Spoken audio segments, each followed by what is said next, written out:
欢迎电视机前的观众朋友走进天津卫视的大型情感节目《爱情保卫战》。本节目由中国广电天津公司独家冠名播出。看电视享5季，选中国广电。来看看今天请到的几位情感导师是谁？他们是情感导师吕阳老师，欢迎；情感导师雷鸣老师，欢迎；情感导师严品红老师，欢迎；情感导师徐伟老师，欢迎。当然还有我们广电帮帮团的老师们，欢迎两位。来了解一下这对嘉宾的基本情况，请看。他口口声声说现在对我很上头，但是却不用实际行动表现他对我的爱，做事只会考虑自己。当初是他追的我，但是现在我很认真对待这段感情，上赶着对他好，他却总是泼我冷水，我真的很无奈。他做事很冲动，根本不会换位思考，替我着想，而且还总是挑我的毛病。我觉得他一点也不爱我。我觉得谈恋爱就应该是冲动的，但是他在恋爱中却特别理性，根本不珍惜我的付出，我真的接受不了。有请这对情侣，有请。男嘉宾曲先生28岁，来自吉林公司职员；女嘉宾吴女士32岁，来自陕西人力专员。有请两位，有请。欢迎两位哈，比他大一点是吧？是。今天谁要来？我要来。我跟他相处以后，就发现我们之间存在了很多问题，就现在已经很难解决了。谁追的谁当时？我追的他。哟，现在这女生都勇气够大的了啊！其实我们这个就是认识起来，就说起来就有点复杂了。刚开始的时候，他喜欢的是我一个朋友，然后我那朋友。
管住他住那个宿舍，然后后来我们谈对象之后，就也没多长时间，可能3个多月吧。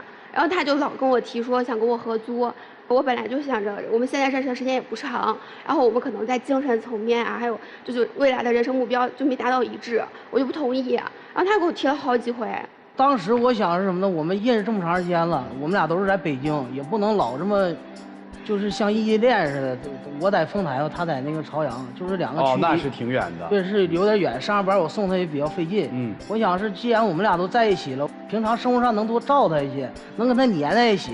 但他就是做事情太冲动了，因为这个事情他就我一直没同意，他都没跟我商量，他直接就去他单位把宿舍给退了，拿着行李箱，然后过来让我收留他，就是装可怜，然后让我收留他。那你收留了吗？没有。这姑娘可以啊，没收留啊。那再搬回去呗。因为我喜欢，我比较冲动嘛，我当时内心想法就比较冲动，我就跟那个单位一说，我把宿舍退了。退了之后，我就拎行李去找他。我其实想也是逼他一把，我把行李拖过去之后，我这拿着行李大包小包过去，他能直接能接受我，他起码他能可怜我呀。没想到这种绝情，我这也不是绝情，我就觉得我有自己的原则，他就是非要去。他强迫你。对，后面就是我自己做投资，然后就是投资失败了，损失了10万块钱。我就心里其实特别难受。然后我跟他把这个事情讲，然后他就接着就把这当成一个机会。就是说，你现在是那个低谷期，我来搬过来陪你，就是度过低谷期什么的，那就还不就是想着就合租那个事情嘛。我想是他经历这事儿之后啊，我想安慰安慰他。我以前我也经历过这些事儿，我之前也做投资也失败了，也赔了几万块钱。正好借这个事儿啊，然后我寻思能去陪他度过这段时间，生活上给他一些帮助，也能去安慰安慰他。然后我寻思他能接受我，结果他。到那儿就是，然后后面因为这个事我没同意，他就拿了5万块钱，他跟我说，这就当我给你的房租，然后就想用钱收买我。因为我喜欢，因为我爱你，我想是什么呢？你是我女朋友，人家还来交房租的，5万块钱你投资失败了，我直接补贴你不太好。我交房租，我们俩在一起总行了，是这么想的，是吧？我就觉得他就是想用钱砸我，他拿钱这个事情就让我更生气了。我这是原则性的问题，不是说你用钱我就能妥协的。对，女生是有底线的。这么想就不对，我想是什么？因为我喜欢你，我爱你，我才把钱给你。那就一定要合租吗？我也不一定非得要合租，我们俩去之后我能照他你说的可是房租。你要是喜欢他，你爱他，这事儿。哥们儿帮你分担了，这5万你拿走，不附加任何条件，这起码算个仗义。你非管这5万叫房租的意思是，你可不能往外轰我。我想什么呢？就是我把这钱。行了，没事，您接着聊吧，没事。雷老师明白你们那个心思，行，姑娘做的不错，这算合租风波。这之后2个人关系怎么样啊？就我们在一块就也会聊前任嘛。正常来说，就是我们聊前任，我都说人家一些好话什么的。分手肯定也都是双方都有原因，就不可能是一个人的问题。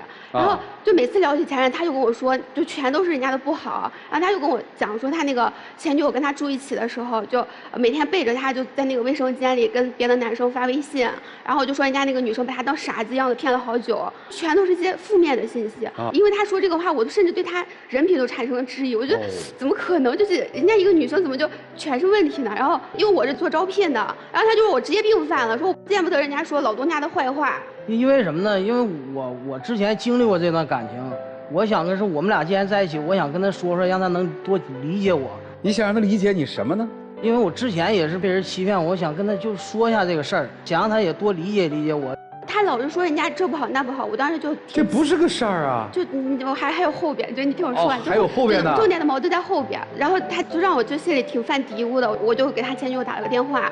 就是想问一下，不是你在做他的背调是吗？他给他前女友打了个电话，厉害。我觉得他这事儿就做的挺不对的。不是我打这个电话，也就是想了解一下这个事情嘛，对吧？你了解的怎么样？人家也没说他啥不好，就说他那个恋爱脑，爱翻手机，有点粘人。那我觉得这个事情就过去了，就没事了。他就说我就给他做背调，然后就跟我吵架。主任，我觉得他做这事不对。我跟你说完这些问题之后，你不应该去调查我。他在工作上就是一个做那人力资源，就是喜欢背调别人。在生活上你要背调我，那肯定不对。我也不是背调，我就打电话问了一下。我觉得你没有什么资格去调查我。他之前处过3任男朋友，啊，最长一个才2年。你被调过吗？对，我跟他说的，他说的话更难听。他说我最长一段谈了2年，谈了3段，说我真是职场上就叫老跳槽，不稳定。你看他这话说的。啊，好。你说这件事儿是想表明什么呢？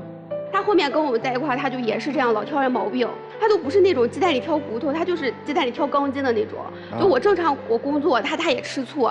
我这个工作就是要跟人打交道嘛。然后我之前联系一个就要入职的人选，我好不容易谈了2个月，我才让人家答应就是来我们公司。结果后来他们公司给他就涨薪，涨了50%，他肯定就是被挽留了。然后他就觉得这个事情挺对不起我的，然后人家就说来请我吃个饭。当时我是吃醋啊。我因为我吃醋，我不想让他去。当时那男的还说过，明确表达我想追他，然后他还跟去了，他也没问过我的意见。这个事情我觉得我没错，因为首先是工作，人家说因为他来不了，然后他有更好的人，他能介绍给我。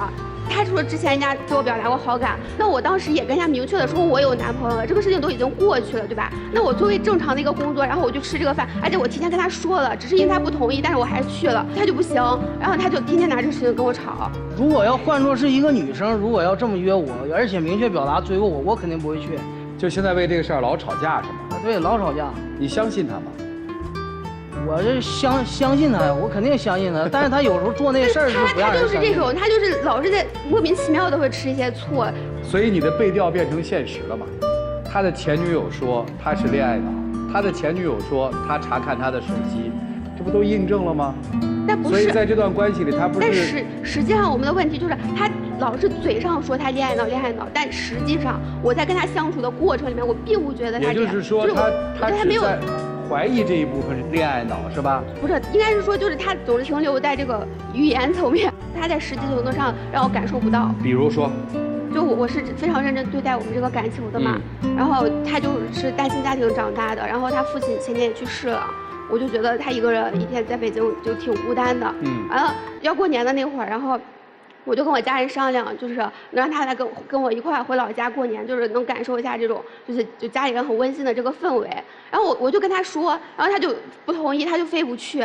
他跟我在一起的时候，他跟我说，他父母要求这个女婿在北京必须得买房有房，就以我现在经济条件，我不可能在北京买房。我这钱目前存款只够结婚用的。所以你不愿意见他父母是吧？我不可能去见，在没有一定经济条件下，我父母说的那个标准，他就不是说对他说的，就是他就跟我说，就是希望以后你男朋友就是能给你买一套房子什么的。因为我跟他说完这个事情，不是给他压力，我是说希望我们俩一块去面对我父母，然后去向我父母争取一些支持。所以你今天来，你要表达什么，姑娘？你觉得他跟你合适吗？你想嫁给他吗？我直接问吧。我们现在还没到那一步。你谈恋爱的目的是以结婚为目的的谈恋爱，还是说我就谈着恋爱玩儿？我是以结婚为目的的谈，但是这个人是现在的重点考核对象吗？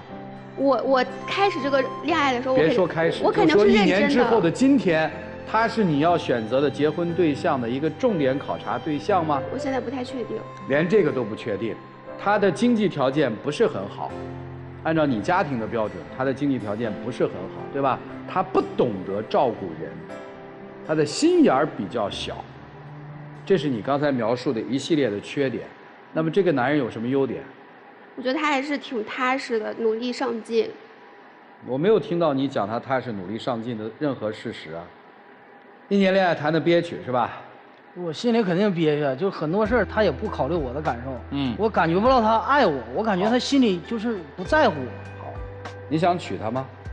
我肯定我也想娶她，我也想给她一个好的生活嘛。但是一些事儿就到这儿，我们矛盾也这么多了。今天是你要来分手。我的目的是我觉得他就是在嘴上说他就是喜欢我爱我，你直接说你需要的伴侣是什么样子。我可能就是希望他是真的就是能够在很多事情上尊重我的想法，照顾我，能够多就是给我听你的话，能照顾好你。来，你心目当中妻子的标准，就是俩人互相在一块儿，就是能感受，就俩人在一块儿能互相能腻咕在一起，对，能感受一下对方，然后生活中互相照顾啊，还有就是体贴一点，温柔体贴，懂照顾人，对吧？对，就这些，差距还很大哦。你搞清楚今天自己要来干嘛了吗？我确实来的时候是犹豫的，因为我现在不知道我应该就是说白了就是我不知道要不要跟这个男生继续发展下去了，你犹豫了。行了，老师们看看怎么帮助这对小情侣吧。让我们一起进入丘比特问卷。我觉得在今天你们的这段爱情故事当中啊，女孩子一直像是在用这么长的时间再去找一个答案。这个问题是什么？你曾经喜欢的是一个肤白貌美大长腿的女孩，为什么今天会选择你？在这个过程当中，她对于你这个标准的改变，她不确信她可以去替代或者说是更新掉你对于爱情的那个审美与选择，所以她一直不知道你为什么会选她。但是这个话反过头来，我觉得我想跟女孩讲，她之所以会去选择原来的那个女孩，是因为她不知道这个世间的花会有千百种。她正是因为见到了千百种花之后，她才会知道他原来选择每一朵花都可以找得到理由。你之所以会拒绝他搬过来和你一起合租房子，我觉得本能你是在没有找到答案的情况下在及时止损。我跟你说，爱情当中特别害怕具象化。他要是曾经喜欢的那个人你没见过，你也不至于像今天这个样子。关键是你见过，你特别清晰的知道你们两个人之间的差别是什么。另外，男生，我特别想提醒你啊，爱情是一场情绪游戏，你得把情绪给足了，你得把需要的东西给到位了，你们现在的这种情况才有可能往下继续走。而且我觉得有些答案呢，你不用一直要去追寻，为什么你选我不选他？你和那个女孩是完全不一样的花，你有你的好，她有她的好，非要放在一块儿比，它不会有可比性的。你除了为难自己，谁也为难不了。吴女士今年多大岁数？32。许先生今年多大岁数？我今年28。你比你的男朋友大4岁，对吧？是。你需要结婚吗？父母是希望的。问你。我自己其实也有这个想法。有是吧？有一种，我都快凑合不下去了。回头一看，我32，他28，这不凑合都得凑合，我倒是凑合不凑合，有这感觉吗？现在就觉得这个感情不知道就该怎么进行下去。那我问你这么件事儿，一说跟你合租住一块儿去，咵嚓拍5万，赶紧！我告诉你啊，我单位宿舍我可退了，今儿晚上我不睡你们家，今儿晚上我就得睡马路牙子，你收留我吗？他为了跟你合租，已经无所不用其极了，对吗？是。可是要见你爹妈，我可不去。对，就是我这个事情就是。哎，这两个行为搁一块儿说明什么？反正我心里。你告诉我，你爹妈我不见，但是我觉得我不管是耍赖还是掏钱，我得跟你住一块儿。你觉得这说明什么？你自己说。我就是觉得他对我这个感情就是没有以后。这个许先生，刚才我说这俩事儿不冤枉你吧？你说你是奔着结婚来的，你亲爹亲妈我可不见，你是奔着结婚来的吗？你告诉我。我想的肯定是奔着结婚的。那你为什么不敢面对他父母？因为我现在经济条件在这儿。商量。我是单身，我本来我是单亲家庭嘛。他父母有他父母的期待，你要是愿意跟他结婚，你起码有胆量面对他爸他妈，咱能商量吗？商量不成，我也努力过。我想我们本来矛盾就这么多了，我想我再去，他父母再挑事儿，再挑剔我这个，我矛盾更加了。亲爹亲妈挑一个未来的女婿，我父母要是挑剔肯定是正常的。我想他好好表现，然后我在我父母面前也多说一些好话，我们一块去面对这个事情。就是啊，这事儿就是在我内，为什么你不做？就是老是在我内心吧，就是我这个人，就是我现在家里就剩我自己了。我想的是我没有一定经济基础，我不可能去面对。任何事上门都成啊，家里。父亲母亲已经过世了，这个时候就我一个人。反正现在我想找一个家庭环境，咱们商量一下，对吧？是，好多事儿能做的你不做的，但是有些事儿不那么着急做的，你可几次三番都得做喽。是，我想就是还是把精力攒够再去，先有底气，慢慢攒着吧。吴女士啊，我告诉您啊，这个世界上没有必要为了什么不能凑合，他非得凑合。要是都不能凑合，非得凑合了，你这不是难为自己吗？你说你怎么开心点呢？就是我觉着我能说明白的都说明白了，怎么选择在您啊。我讲完了。哎，男生，我问一下，你觉得自己具备了什么样的条件就可以娶一个女孩子回家？我最起码得攒够买房首付吧，买房首付才能去面对。用多长时间能攒够呀？尽自己最大努力，在近几年把这个钱攒够。那是几年啊？你总有规划。你既然说是为了结婚有规划，三四年呗，5年也行。5年，那姑娘快40了。其实听来听去啊，我觉得你们俩都是各自怀着自己的心思，一点都不坦诚。女生，说实话，你去见那个对你有好感的男生，仅仅是为了吃那顿饭，等他给你介绍一个新的工作关系吗？这点我敢肯定，我确不，你听我说完啊。我认为你在自己的恋爱与结婚的追求过程中，你的门始终是开放的。如果有一个条件好的适婚的男生，你是不会拒绝的。你坦诚地面对自己啊，在你们相恋1年的过程当中，你始终拒绝他跟你更亲密。因为你的心没有为他关上门，你的这个门是开着的或者扮演着的。是我现在心里有一个男朋友，但是我这门随时留着缝儿，有更好的能结婚的适合我的，我是不会拒绝。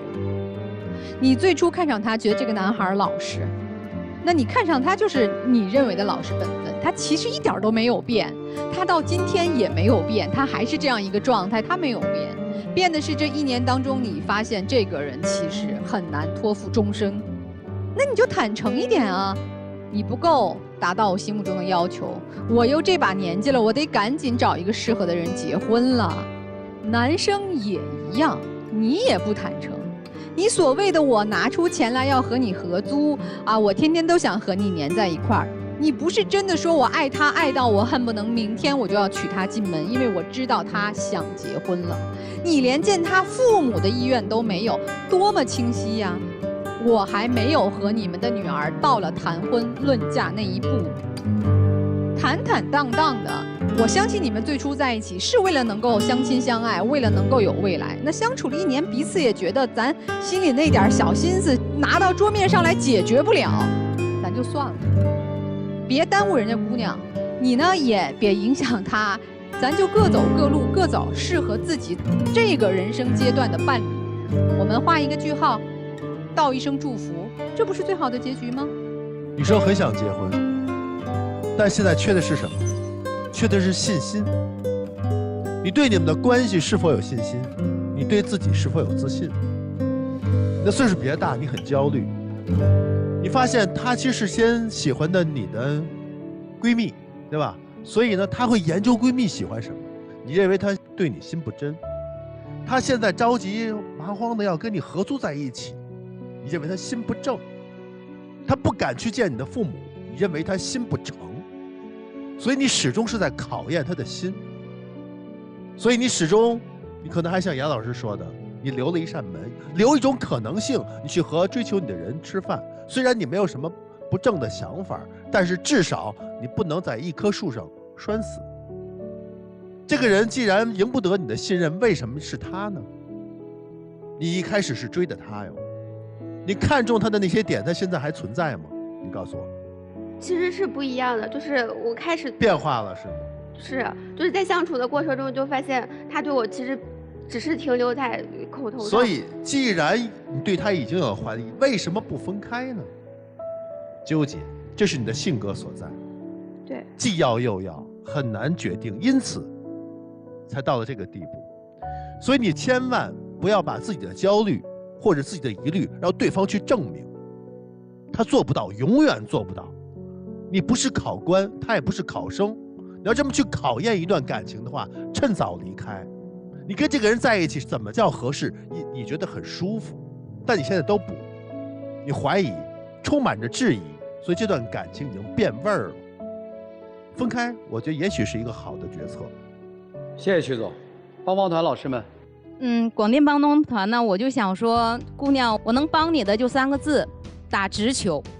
我真的建议你不要绕，就好像你今天的这个肢体动作，你在绕，然后你在前后的去退，绕来绕去，你就只给你把他也给绕迷糊了。其实最终的结果，你把你自己给绕的耽误了。不合适早点跟人说，分了手就算了，没人会因为这个而谴责你。男生倒是有一个问题，本身就是单亲家庭，然后父亲又走了，单独一个人在这个世界上没有商量的人，是吧？28岁也挺难的。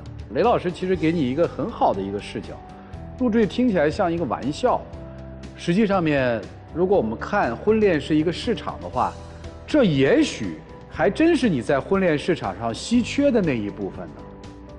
对于女生来说，现在要跟他分开，到底是因为什么？你得想清楚，是条件不够吗？还是说你压根儿不爱？还是说在相处的过程当中，你发现了这个男生没你想象的那么优秀，直接告诉男生就好了。接下来我们一起进入会生活选广电真情60秒。我今天想借这个平台就好好跟你说一下，可能确实我之前就是一直在纠结，我们应不应该分手。现在我觉得不应该耽误你。刚才那个老师也说了，我想是有很多地方我也能改，我也很多也不考虑你的感受。我想是就是如果要是能那什么的，我就想还是想继续嘛。没话了，请亮灯。哎，谢谢两位，请回吧。电视机前的观众朋友，欢迎登录优酷视频、腾讯视频观看节目的完整内容。来吧，我们做一个预测吧。我相信他们一次吧，我觉得女孩子出不来。出不来吧？离开的时候起码内心深处轻松了。对，我觉得其实不出来对他们都挺好的，去找适合的其实才是正解。我觉得双不出。好，我们看看他们自己的选择是怎样的，请开门。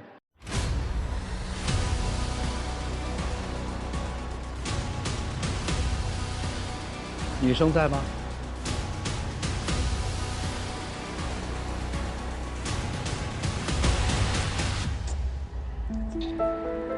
哎，一开始是不是就没爱上？刚开始我肯定也喜欢他，只是喜欢嘛，就是没爱上嘛。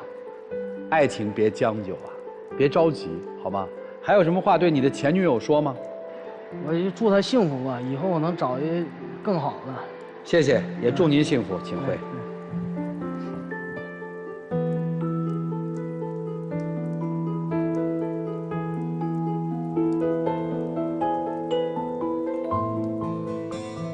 祝他们找到他们爱的人，然后幸福地走下去。来了解下一对嘉宾的基本情况，请看。贤妻扶我青云志，我还贤妻万两金。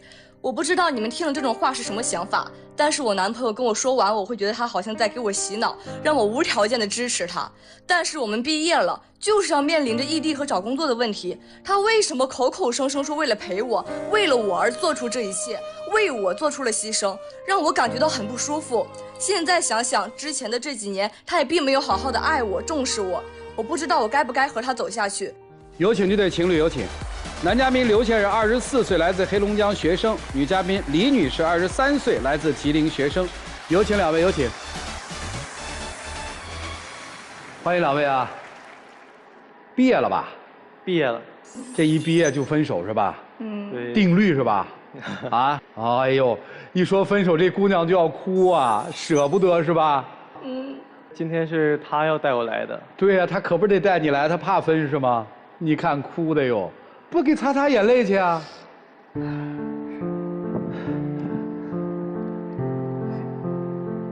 哎，回去吧。这一看就是在大学里面感情特好的一对小情侣。一开始感情是好的，但是到后来时间越长，我们发现我们俩的问题就越多。哦。现在就是毕业了，打算一起去杭州。啊。然后一开始就是说房租的问题嘛。然后他就说让我养他，让我就是付1个月的房租。然后我说现在是我有工作，你没工作的一个状态，但是这个事情我们两个可以一起商量，一起去共同去分担。但是他就一直不同意，我们因为这个也吵了很多的架。这有什么好吵的呀？现在你们在杭州工作是吧？对，是我找到工作了。你找到工作了？对，但是他还没有找到。你还没找到，接着找不就完了吗？我们一直争吵，我们在吵的过程中，他也从来不让着我。让我感觉到这3年多很心累，而且未来他也没有一个稳定的工作，就是让我感觉到很迷茫。就吵啥？为啥吵？是这个房租的问题啊，因为我们之前是约定好了，然后我们考试就谁分数比较低，然后给就是分数多的那个人工作第1个月的房租费用。然后我觉得就是商量好的是我们一定要就是履行这个约定嘛，因为是第1个月嘛，就是在学校中。你分数比较高是吧？对，所以他输给你1个月的房租。他只比我多了4分，而且我那2科分数线都过了。多4分，多1分你也得那个，你别玩赖了你。对，我知道我没有玩赖。这在男生看来这个小赌局，在女生看来性质可就不一样了，对吧？对，而且是我到那个地方，也不是我出去挣钱嘛，我就希望他能理解我一下。就是第1个月我的生活费，我的工资也很少。那如果是我实在承担不起这个费用上，我之前跟他商量过了，我说能不能之后再给你履行这个赌约呀？然后第1个月你也别不出去在家，你就跟我一起去工作，你能出多少是多少嘛。为这个事情跟我较真儿，所以你会觉得他颓了，才是你难受的地儿，是吧？对。就为啥不出去找工作？是不是有旁的打算？在这个阶段，我也在找工作，就是这个专业方面的工作暂时没有找到，就是特别合适的。然后还面临这个毕业，我们这个专业是有这个毕设展示的。然后我因为这个优秀毕设展嘛，我需要就是准备，这个时间也和我找工作的时间有一部分是冲突的。未来有什么打算啊？就是去杭州陪着他的时候，我也找我专业方面的工作。如果没有合适的，我就会打一份零工，然后用其他的时间去考公。这里有2个问题，就是他之前跟我说过，就是他大2的时候说，我如果没有工作，你会不会养我？他当时跟我态度他是这样说的，他说我不会，我不喜欢没有能力的女孩。而且打零工的时候也是，他就跟我说。我不会像你一样用体力赚钱，我要用脑力赚钱。但是他就是说教我很多，但是他自己现在也没有一个明确的规划，他反而总是说我就感觉压力很大。他属于纸上谈兵型的，对吧？对，我希望你是实战挣钱型的，是吧？对，而且我觉得他在生活中也很不尊重我，他觉得我能找到这个工作全凭运气。你什么工作找的？就是一个外企。这个工作也是我自己凭自己的努力嘛，然后他就觉得他一定未来能比我厉害。你啥专业？他一定能找到一个好的工作。是设计专业，我就是觉得在学校期间，我也因为我的专业也挣过一些钱，然后他就是不是特别擅长专业，我们俩专业很像，然后他就是喜欢出去做一些兼职啊，去尝试别的不同的工作什么的，我就用这个专业赚钱嘛。承不承认在毕业工作这件事儿，女生比你强？是他比我先败没败？败了。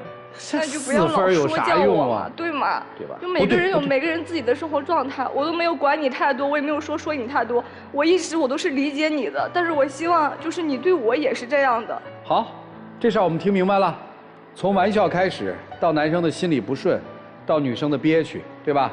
还有什么让你们不开心的事儿呢？之前旅游的时候，我们一起去厦门，那个时候我发现我们2个的性格就不太合适了。当时在厦门的时候，我们在出租车上吵完之后，在沙滩上我在那儿坐着，生气了你就自己去照相了，然后你自己就回去了，你根本就没有理我，你哪怕就过来理一下我，然后我们一起去也行啊，没有。当时的情况不是这样的，当时就是我们去旅游，他让我把他衣服洗了，然后第2天我忘记晾干了，结果他第2天早上的时候就又说教我了，然后我就有点不开心，我也知道我做错了，我就一直哄他在车上。什么事儿做错了？他让我帮他洗衣服，但是就因为我没有晾干，然后他又说我了，洗了。洗了不就对了吗？你错啥了？就是他说教我那个时候，然后我在出租车上我还哄他了，我就感觉一个大男人，你为什么不能就是让着点女生？为什么你一天要生那么多气？为什么我有那么多做不对的地方？到了看沙滩的时候，我就想出来旅游也是为了开心嘛，我想我们不要浪费时间了，我还是哄他，我让他说我们走吧。他不干，他一直在那坐着。然后后来我就找路人帮我拍了一张照片留作纪念，他就说我不理他。他就是那样，他一有情绪了，他陷在自己情绪里，他就不理人。不是你为什么让人给你洗衣服？就是他说要洗衣服，然后明天一起穿，一起拍好看的照片嘛。然后他说要去洗，我就觉得，那你既然应了这件事情，你说咱是不是得把它就是做好嘛？那你为什么不能和他一起洗呢？然后帮忙拧一下、晒一下，这些都做好了。那怎么会没晒衣服训人家呢？就是当时没有晾干。没晾干怪他呀，还说人家的问题，没晾干怪他，我以为是他忘记晒了呢，原来是没晾干是吧？这样的东西就是让我去做，然后我做不好，他又要说我。你应该弄一火箭上天怼天呐！什么天气啊？什么呀？你这是？然后去那个成都旅游那次也是，他让我给他拍一张照片，然后我也是跟他拍了之后，我还问他，我说这样可以吗？他又不说话，他不跟我沟通，他就把我自己又是旅游，把我自己一个人扔在那里，然后他就走了。没有，我觉得我需要就是公平对待一下，因为我给他旅游的时候，我经常去给他拍照片，总是拍一些就好看的照片什么的，我觉得特别耐心。然后那天我正好碰到了一个明信片，那个就是我觉得对我的设计特别有用。我让他给我拍一张吧，然后他拍完之后，我觉得那张照片特别不好说。那你就可以跟我说出来呀，我们俩可以沟通。对，然后他就转身就走了。没有告诉我。对啊，我说你看，他就转身就走了。不是你为什么？你说你再帮我拍一张不就完了吗？对呀，我当时就这么想的，说这多简单的事儿，你就说出来不就好了吗？我觉得他有就是对美感的感受，他自己看一下应该能理解我。然后你的处理方式是？就在那个状况下，我说要不我去旁边待一会儿吧，我说让他缓一缓，他就一生气就走了。走了你呢？然后我就找他，我给他打电话，然后他没接。没有他根本没有。后来还是我给他打电话，然后他说你跟我道歉。就是每次最后吵架的结果都是我妥协，明明有的时候我很委屈，也是我妥协，我道歉。然后如果我不找他的话，那他可能就不会找我了。觉得就是他那天心情不好哦，他没有洗头，然后他觉得他自己不开心了，我觉得我要就跟他在那个情绪之内，然后就拍照片就这样了。好，男生有男生的委屈，女生有女生的委屈，性格确实有点那个。还有什么事儿能证明你们性格不合呀，姑娘？前2天也是因为出去玩嘛，我拍完照片就这样轻轻碰了一下，他就很生气的跟我说，态度很不好的跟我说你瞎呀。我就觉得一个男生怎么能这样说话啊？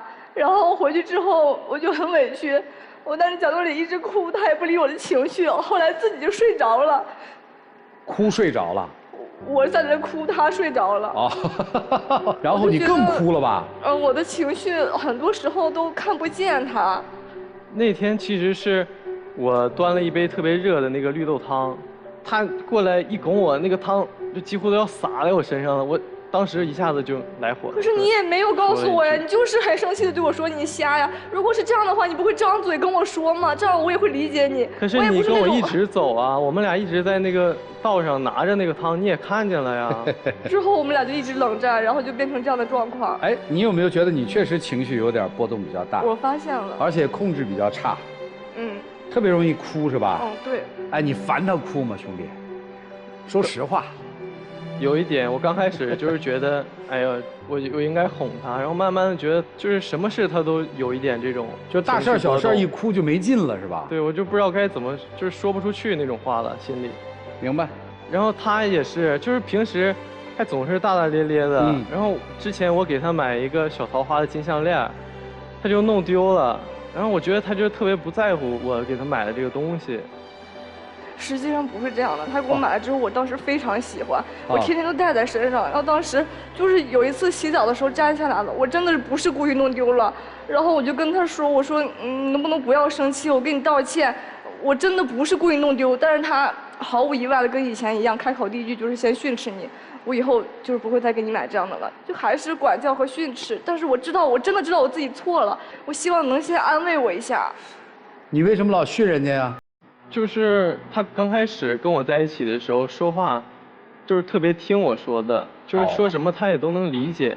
然后慢慢的觉得就是他懂得变多了，生活常识也都增加了。我一说他就觉得我在说教他，要么就是我一说他就跟我说反话，我一说话他就跟我顶嘴嘛。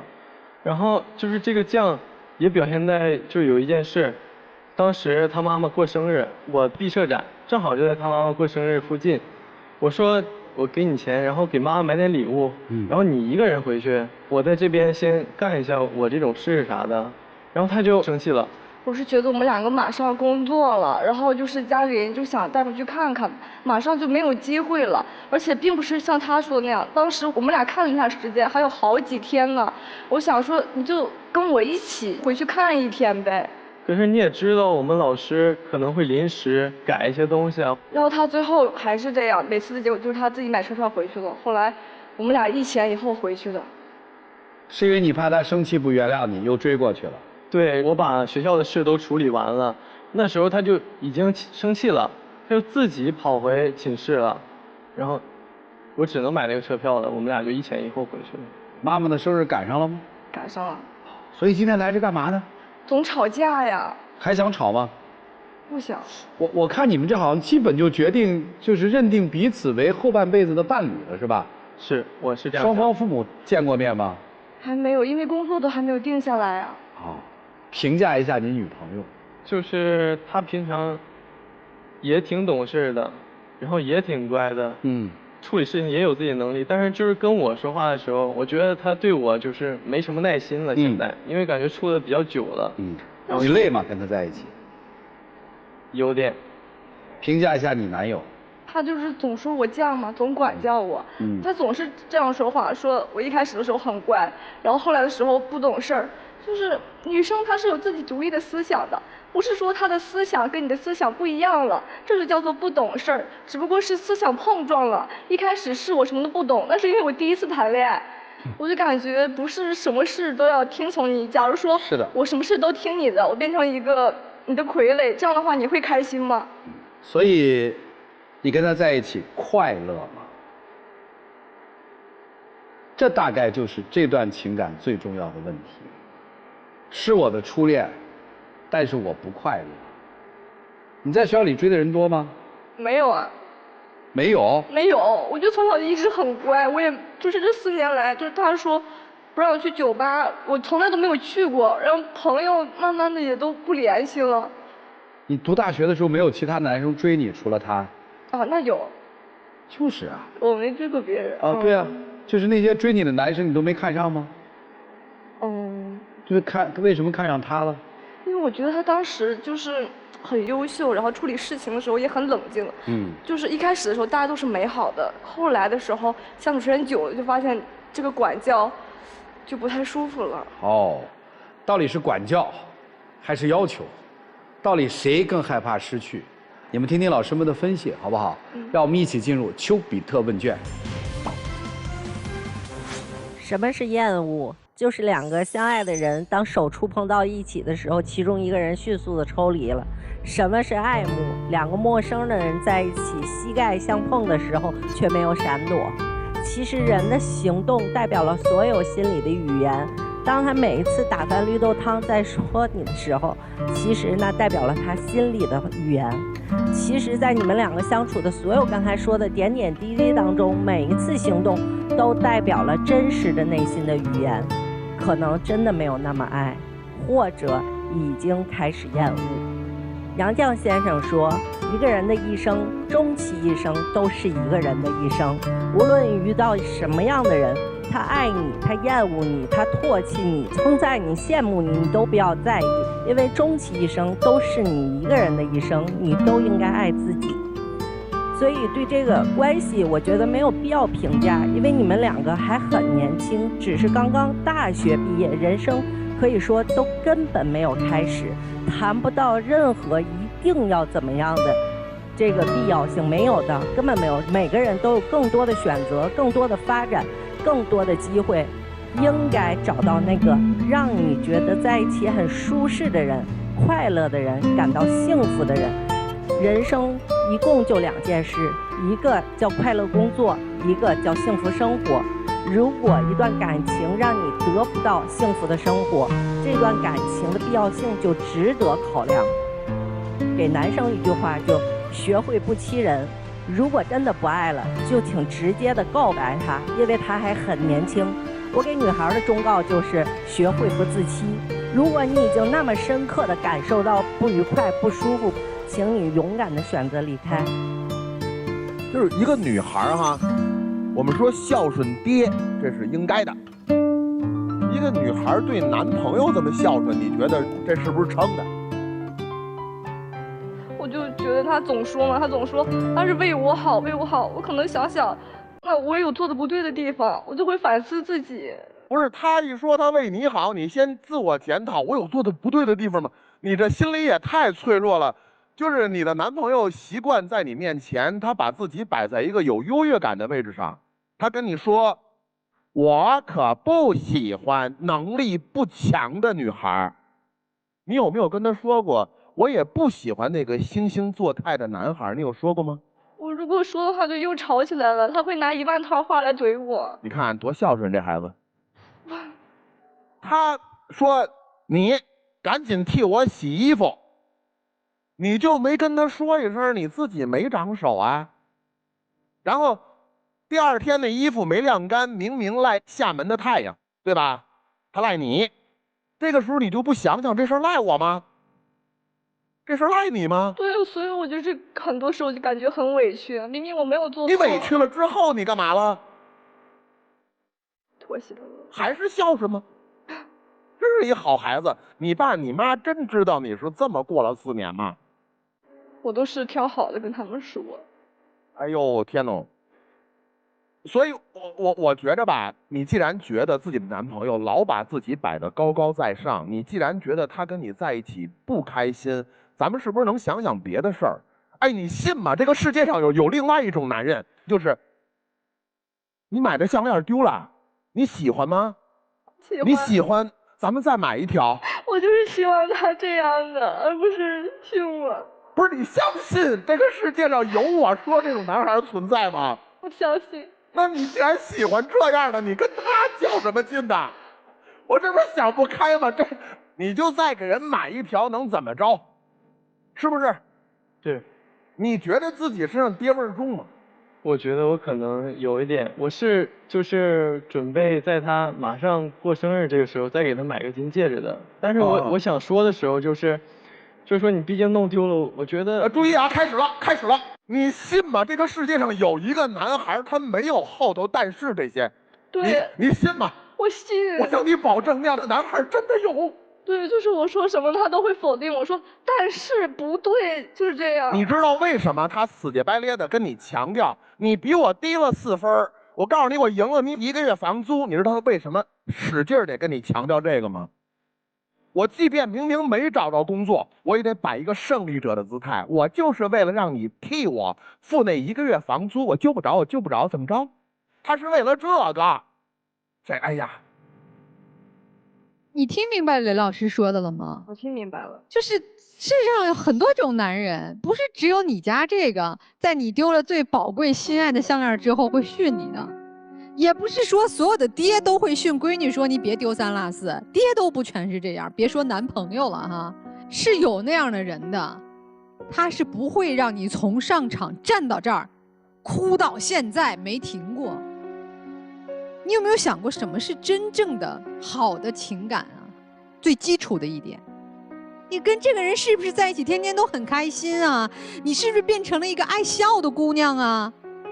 我觉得你在没有和他好之前不应该是这个样子吧？怎么现在变成一个唯唯诺诺，被男生真的是哎呀压在这个脚底下的这么一个状态呢？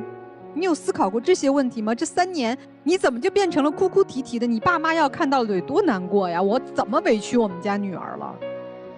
所以其实人生有很多种选择，不是对方选择了我们，是我们选择了生活。你如果始终陷在这么一个情绪当中，说我就希望我男朋友能在我丢了项链的时候哄我，再给我买一条，我等到你就变成一个怨妇。爱情也不是等来的，也不是求来的，也不是靠自己低姿态天天抹眼泪就可以获得的，是我们双手去争取的，是我们擦亮双眼去寻找的。所以我觉得不是说这个男生有多么的不好，至少在这段关系当中你没有收获到愉快自洽，对，那这就不是好的爱情。也许有一天有一个女孩出现了专治这一款男生，但对不起，你不是治他的那把药。男生其实我觉得你挺享受的，一副胜利者的姿态，洋洋得意，特别享受他的泪水。人家这么聪明，自己找到了在杭州的工作，没靠任何人，也没靠你，对吧？你这大言不惭的说我比你多考了4分，好意思要房租？你不应该勤工俭学，自己打工，因为没找着工作拖了人家后腿，把这钱补上吗？所以不要以为爱情当中你以一副胜利者的姿态你就真的胜了，回头如果人家真的离开你，我觉得他是获得新生了，他有机会寻找更好的幸福，没有人再这么对你了。所以如果你觉得这个女孩你认准了，你要改，你要调整，你要尊重我们不如人家的地方，我们做的不到的地方，就去改进，就去呵护。所以男生，我建议你调整一下，遇到这么一个傻姑娘爱着你，这是你的福气，否则鸡飞蛋打一场空。我们每个人的命运啊，就是一个又一个的选择组成的，谁没选择错过呢？你的初恋经历了4年，你付出了很多，可总是不快乐，哭哭啼啼的。那我们为什么不能去改变，重新选择呢？因为我想的可能就是2个人没有天生合适的2个人。对，我一直以为恋爱是要磨合的。是的，就像啊，我在高考的时候，选择学校、选择专业，我没有任何想法，所以我就听我老父亲说呀，男人得选一个，就是一份技能，这样你到哪儿都饿不死。所以我选择一个我不喜欢的专业。我进去之后呢，我发现这个专业我并不喜欢，我就决定我毕业之后一定不做这个行业的事情。但是我不会浪费我5年，我们是5年制的大学，所以呢，我就增加什么呢？学习能力，学一些自己感兴趣的东西。毕业之后，我就是没以本专业去找到的工作，还不错。所以说，这是我们每个阶段不同的选择。我们肯定都有朦胧不懂的时候，但是我们关键是什么？要利用现在时间，我们要学到一些东西。就诸如你和他相处，我们要想被别人尊重，我们先要自己尊严，先自重。我们要想让别人爱我们先要自爱。一段感情当中，我不能投入到没有了自我，那别人一定不会看重你。所以说，一段感情，我们无外乎是会有2个结果。如果你遇到对的人，就是得到；如果你遇到错的人，就是学到。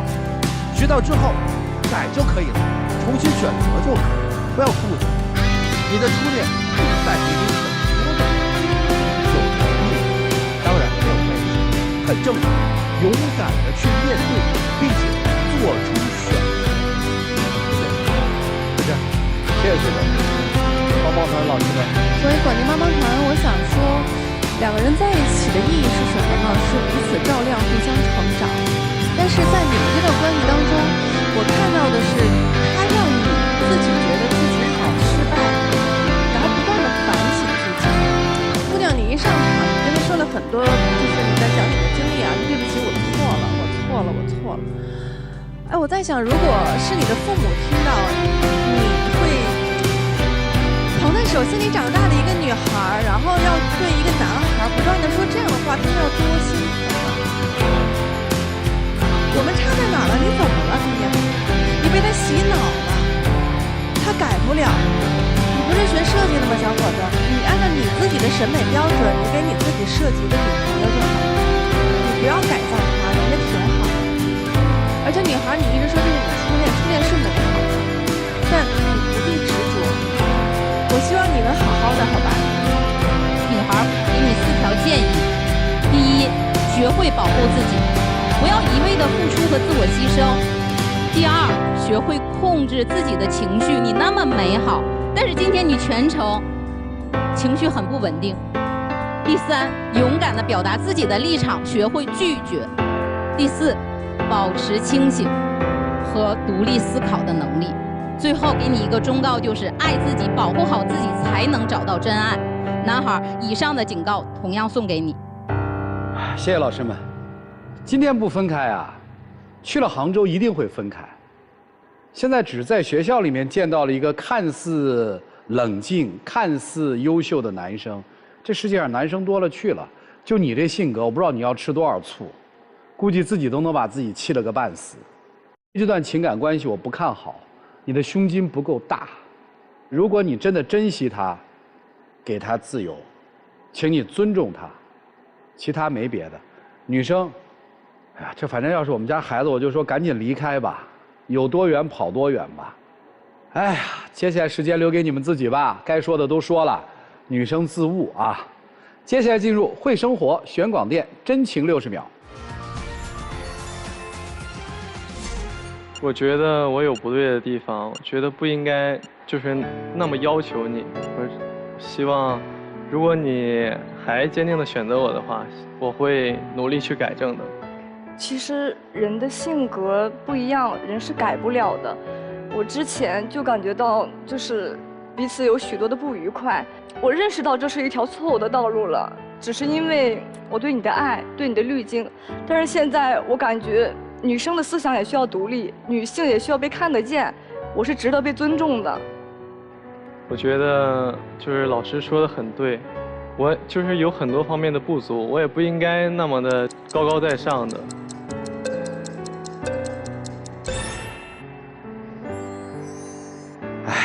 谢谢两位，请回吧。谢谢老师，谢谢。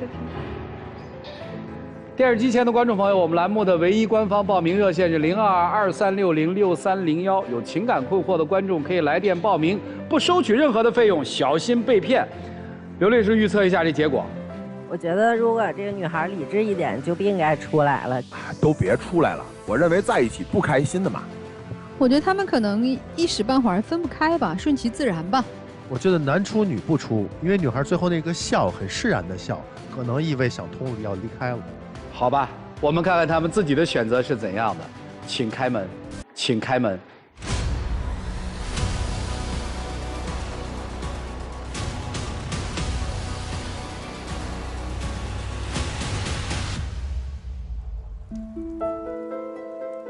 年轻其实也不懂。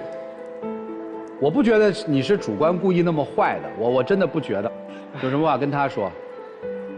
我觉得很抱歉吧，因为他今天上台的这个状态，其实我是真的不是想让他这么难过、这么伤心的。可能我主观就是希望他变得越来越好，然后希望我们越来越好。如果他觉得我们还能就继续走的话，我就是跟他道歉嘛。如果不能的话，我就是希望他越来越好。谢谢你啊，加油，小伙子，请回。